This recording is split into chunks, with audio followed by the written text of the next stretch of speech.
So if you've watched my shorts about this topic, I am going to dive way deeper into my so-called controversial rules in my marriage for you guys. So buckle up. I'm going to start with the sentence that triggered the internet the most. My husband leads, I follow. And before you click off, let me tell you why I'm even saying that in the first place, because I'm not saying it to impress men. And I am sure as hell not saying it to trigger women. I'm saying this because it's true. And it's the reason our marriage is peaceful, passionate, and solid to the core. Not perfect, but solid. And I'm going to be very honest with you. I used to think these rules sounded very intense and a little outlandish too. But then I watched what happens when couples have no rules. They call it freedom. It's not freedom, it's chaos. And chaos kills respect. Chaos kills desire. Chaos kills trust. So in this video, I'm breaking down the controversial rules in my marriage, but I'm not just going to list them. I'm going to show you what they actually look like in real life, in our house, in our routines, and in the way that we handle temptation, conflict, money, family, friends, and intimacy. And I'm also going to address the biggest lie that people spread about traditional marriages. They think it's about control. It is not. It is about clarity. And clarity is what creates polarity. And polarity is what keeps a marriage alive. So let's get into it. First, let me tell you who I am so you understand where I'm coming from. Hi, my name is Lauren. I'm a wife who loves being a wife. And I'm not ashamed of that. I'm not apologizing for that. And I'm not performing for anybody's approval. I love cooking for my husband. I love making our home feel warm. I love turning our house into a place that feels like peace. Not because I'm forced to, but because I choose to. And here's the part that people don't understand. Choosing a role is not oppression. Being trapped in a role is. In our marriage, I am not trapped. I am free because my husband carries the weight and I get to create peace. That is the structure. Now let's talk about why we even have rules. People treat marriage like it's supposed to run on just good vibes, like love is enough, like attraction is automatic, and like loyalty is effortless.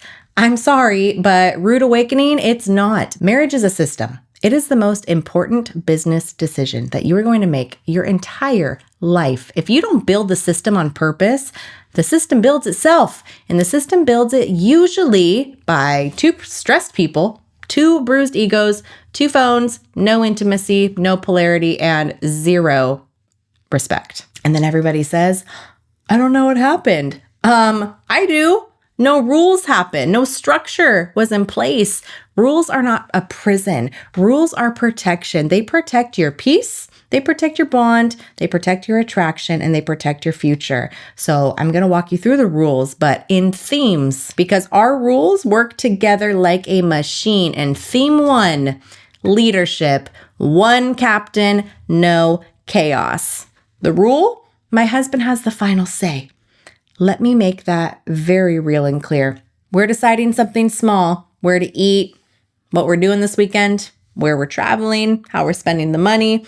And a lot of couples turn these into fights, not because the decision actually matters, but because nobody wants to lose control. In our marriage, I give my input. I'm not silent. I'm not voiceless. I tell him what I think. I tell him what I feel. I tell him what I want. But then he decides. And when he decides, I don't punish him for deciding. I don't second guess him for the next 3 days. And I don't do the fine, whatever voice. Ew, no, stop. That is gross. I back him up. That backing creates unity and trust. And unity creates safety. And safety is what lets me relax into my feminine because I'm not living in decision fatigue. Here's a real example. If my husband says, hey, babe, we're going here tonight, my nervous system automatically relaxes because I don't have to drive the ship. I don't have to think. And men, listen, that's why women get snappy. Decision fatigue. She's been leading all day at work with the kids, with life, with herself. Then she comes home and her man goes, what do you want to do? Where do you want to eat? Where should we go? What do you think? No, it sounds polite, but it feels like a damn burden. So stop doing that. When a man leads, a woman softens. Simple. When a man hesitates, she hardens. Simple. That's polarity. And polarity is not freaking politics, it's biology. Theme 2, roles. I run the house. He runs the world. This is the rule. I protect the home, cooking, cleaning, nurturing, creating peace, making it look cute and pretty. That is my power. Let me tell you why. My husband goes out into the world and he deals with stress every single day, pressure, people, problems. If he comes home and the energy is the same, tense, messy, bitter, chaotic, overwhelming, he never gets to recover. So I protect that atmosphere. Oh, I protect it hardcore. That doesn't mean that I'm his freaking maid. It means I'm the woman who understands what a home is actually for. A home is not a storage unit. A home is a place where your nervous system can heal. And here's a real example. If my husband has a hard day, I don't meet him at the door with, hey, you forgot this, or hey, we need to talk. You never, whatever. You always. Just stop nagging. I meet him with warmth, food, peace, softness, a hug, a kiss, just with myself. And you want to know what that creates? A man who actually wants to protect you, a man who wants to provide for you, wants to lead you, and actually wants to come home to you. That's the part that modern culture ignores. Men don't just leave because of sex. They leave because home feels like war. So yes, I cook, I clean, I create the peace and make the home beautiful. And I am damn proud of that. Because I'm building something that most people are starving for. Theme 3, money. He provides, I multiply. This is the rule. He pays the bills, simple. He runs the money, simple. I run the peace. And before anybody twists it, let me say it clearly. This does not mean that I'm dumb. Does not mean that I'm helpless. This does not mean that I can't make my own money, because I do. It means we choose a structure that removes competition, because I've watched money destroy marriages. Not because people are broke though, but because people fight for control. In our marriage, he carries the financial responsibility. And because of that, I'm not living in survival stress. And I don't want to worry about the money. Just give me an allowance so I can have my retail therapy every once in a while. And when I'm not living in survival stress, I'm more feminine. I'm more playful, more affectionate, and way more present. Now here's the real life part. If I woke up tomorrow and said, baby, I want to stop everything and I just want to focus on our home for a while, guess what he would say? Okay, I got it. Don't worry about it. That is total freedom. And that makes me so happy and safe. I'm not trapped by fear. I am supported by complete structure. And what do I do with what he provides? I multiply it. I turn the money into meals, into experiences, into a home that feels like love, into memories, and into peace. We're not competing. We're building with each other. Theme 4, loyalty. No backup options. The rule? No opposite sex best friends, no secret DMs, no just friends with somebody who would date you in a heartbeat or if you weren't in the picture. This rule is the easiest one to understand, yet the hardest one for modern culture to obey today. Why? Modern culture is addicted to attention and validation, and attention's not innocent. Sorry, it's not. Attention is permission. If you're married, you don't keep the doors open. You don't keep backups. You do not keep options. Cut it out. That is where cheating starts. Not with sex, with secrecy. Another rule, no secrecy. We don't hide things, ever. If you feel like you have to hide it, then it's wrong. This is a real example. Say a man messaged me something inappropriate on one of my social media platforms. I do not entertain it. I don't just ignore it. I shut it down. I block. And guess what? Guess who knows right away? My husband. Not because I'm scared, but because I respect him more than some schmuck sending me something gross on social media. And I respect us and men. If a woman is DMing you, flirting, testing, opening the door, you don't keep it for your ego. You shut it down and you do not go through that damn door. Control yourself and stop thinking with that. Every time you accept outside attention, you reduce the value of your marriage. Theme 5, single life is not married life. The rule? No clubbing or bar scenes without each other, ever. Single life behavior does not belong in a committed marriage, ever. I don't care how normal it is. Normal doesn't mean healthy, and I don't care about your damn girls trip. If you keep putting yourself in single environments, you will eventually act single. What's the real example? If my friends want to go out to some bar or club and my husband isn't coming, one, I don't want to go at all. Not just because he's not there, but because I respect us more. I'm not being controlled. I am committed and I value our marriage more than just being seen or having a couple drinks with my girls. That one decision protects peace. Theme 6, respect. Public respect is law. Public respect is a non-negotiable. I will never clown or put down my husband in public ever. Why?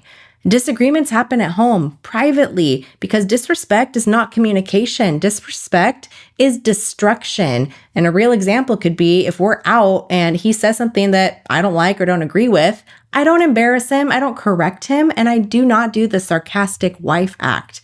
I wait. We talk later, privately, or I just get over it because it's not that big of a deal. Because I'm not his enemy, I am his wife. And the reason this matters is pretty simple. When a woman respects a man, he rises. When a woman humiliates a man, he collapses or he hardens. Either way, the intimacy dies. Theme 7, conflict. No childish games. The rule? No silent treatment. We communicate always, even when it's uncomfortable, even if one of us doesn't want to in the moment. Silent treatment is punishment. It's manipulation, and it is actually just pretty lazy. We don't do that. A real example. If I'm upset, I say it. If he's upset, he says it. We don't disappear for 3 days or a week and call it space. We address the issue right away. We repair it. We move forward and we let it go. Another rule, we don't air dirty laundry. No trash talking to friends, no posting fights, no involving family. Outsiders don't get a vote in our marriage, ever. Why? Because once you poison somebody else's image of your spouse, you cannot unsee it and you can't unpoison it. Theme 8, marriage first, not friends, not family, and not even your kids or future kids. The rule? Marriage outranks friendships. If it threatens the marriage, it's cut off. Simple. If a friend is constantly speaking negatively about my husband, planting seeds, disrespecting him, that friendship ends because I am loyal to my core, to my vows, and not to my damn group chat. Another rule, kids don't outrank marriage, ever. We don't have kids yet, but when we do, we will live by this because the best thing a child can see and have is parents who love and respect each other. If the marriage collapses, then the home collapses. So the marriage comes first. Another rule, date nights are never optional. You do not stop dating your spouse when you get married ever, because that is how you keep the polarity alive in your guys' connection. We schedule it, we protect it, we show up like it matters because it does. Theme 9. Intimacy. Sex is not a weapon. Stop using it as one. The rule is sex is never used as a bargaining chip against each other, not as punishment, not as leverage, and never as a form of manipulation. Sex is connection. That is your bond with each other, a big bond, and it's a big part of what keeps a marriage alive. And I will say this bluntly. Most couples aren't even having sex because they hate each other. They can't even stand each other's presence. They're not having sex because the polarity is dead. No respect, no leadership, no safety, no closeness, no admiration, nothing. That's why these rules matter. They protect the conditions that make the desire natural. Theme 10, protection and teamwork. The rule is he protects me physically, I protect him emotionally. That means that I don't destroy him with my mouth. I don't disrespect him. I don't belittle him. And I sure as hell don't compete with him. I build him up and he protects me, not just from physical danger, but from stress, from instability, from chaos, from it all, from the world. Another rule is we are each other's cheerleaders. He surprised me with salsa classes. I surprised him with a martial arts MMA membership. That's partnership. We invest in each other's confidence. We keep each other alive always. And the last rule, divorce is never an option, nor is it even talked about. The rule is divorce is not even in our vocabulary. We don't joke about it. We don't threaten it. We don't use it as a weapon ever, because when divorce is always on the table, every fight becomes a threat and it just gets nasty. When it's not on the table, guess what? You solve the problem. Now, do not twist my words. If you are in an abusive relationship, get help and get out and get safe. I'm talking about normal marriages with normal problems. Why this triggers people? Because rules expose the weak spots. Rules expose lack of discipline, lack of loyalty, lack of emotional control, lack of boundaries, and lack of leadership. Most people want the benefits of marriage without the standards. And that's why modern dating is loud, but empty and soulless. So now I want to close with this. This works because we are clear in our roles, our boundaries, our loyalty, and our respect, our self-respect, and the respect that we have for each other. And remember this loop: clarity creates polarity. Polarity creates desire. Desire creates connection. Connection creates loyalty, and loyalty creates peace. And if you want this kind of marriage, you don't need more communication. You need structure.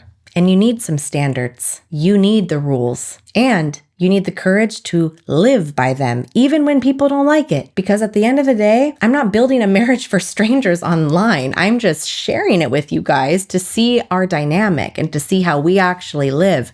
I'm building a marriage that feels like peace because it is, that feels like passion, that feels like a home. And if that makes people uncomfortable, good. I really could care less. It works for us. We are happy. Let it be, let it go, whatever. It's your move.